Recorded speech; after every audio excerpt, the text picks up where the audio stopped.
Hello and welcome to Exotic Wine Travel. I'm your host, Matthew Horkey. Today, we are going to talk more about Italian wines.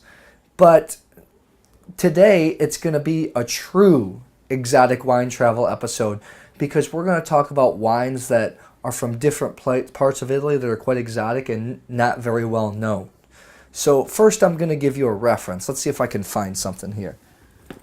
Let's see. Right here. This is, I think, works out. Everybody knows that Italy is shaped like a boot, right? So first of all, I'm going to show you a reference where everything is. So if Italy, you got to imagine that it's a little bit more higher cut, maybe the boot's up to here, and that's the whole country of Italy, besides Sicily and Sardinia, these little islands off to the side here. Rome is right about here. The best wines that are most well-renowned from Italy come from Tuscany in the center right here, and Barolo Barbaresco, which is right here, Piedmont, and then Switzerland would be right up top here. But the wines we're talking about today are from Campania. It's the state where Naples is the capital, and then Apulia, right here in the heel of Italy. So first we're going to go to Campania. I was there, Shireen and I were there about 3 years ago, sitting out on the Bay of Naples, having a bottle of wine. It was just beautiful, and I was really impressed with the quality of wines that were coming out of there. I believe we had a Lacrima di Cristi red, and we'll talk about that maybe in a later show, but that's what really drew my interest into Campania wines. I started looking it up, and I found that the most prestigious Campania wines were a DOCG called Taurasi. It's from the village of Taurasi. It's a 100% Aglianico grape, which is an old, ancient Greek grape. So this is the bottle we tried. It's a Vesevo 2008 Taurasi, 100% Aglianico. Like I said, the Greeks brought the Aglianico grape into the Campania area. And in Roman times, they were some of the most coveted wines available at the time. They're actually written in the history books. This Vesevo, like I said, is 2008. Vesevo is an old dialect word for Mount Vesuvius because it's grown on the slopes.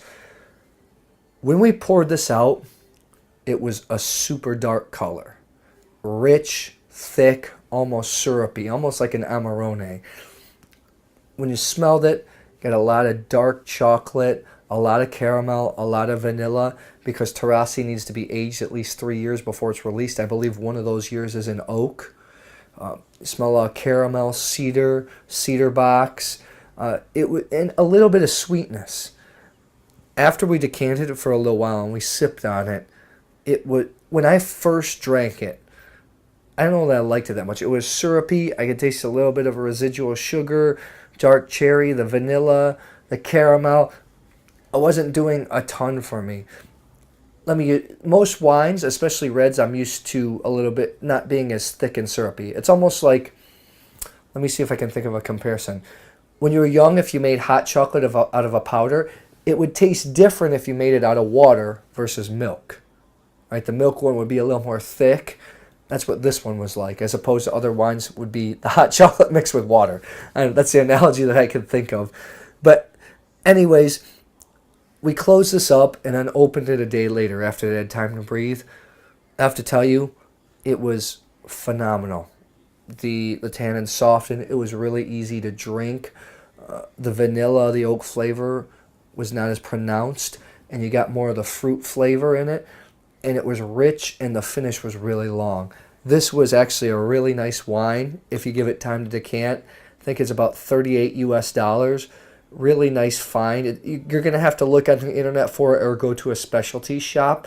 But awesome wine. I can't wait to taste more wines out of Campania. Hopefully I get there in the next year or so we can taste some wines.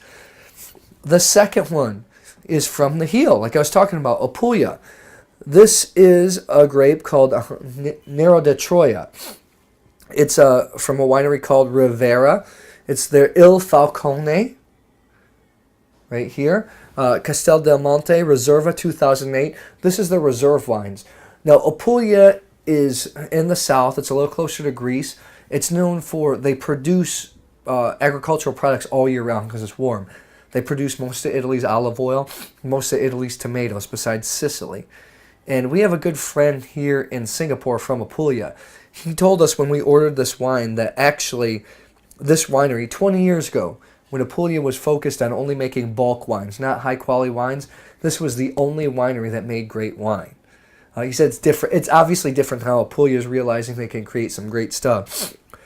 I have to say, I have a fondness for Southern Italian wines. This was also dark, rich. On the nose, you smell a little bit of licorice, a little cherry. I know this sounds generic, but I smell some South Italian wines. I smell almost like a Concord grape, little bit of jammy flavor, just a little bit of cedar. When we first tasted it, Shireen, we can attest to it. It was a little rough. It wasn't that great, but as it decanted for about an hour, man, it opened up. It became smooth. A little bit of licorice, a little bit of menthol. Really nice wine. And since it was thick, it went excellent with the Italian food that we had that night.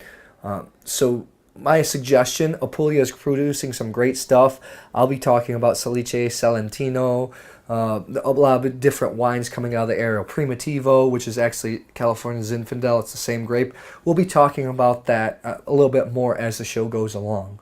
So get out there, try some Southern Italian wines. I'll be trying more of them, featuring more of them on the show. If you like this video, if you got something out of it, please click the like button. And please subscribe to our channel, Exotic Wine Travel, and the videos will come right to you. And until next time, I'll see you at the next show. Thanks a lot.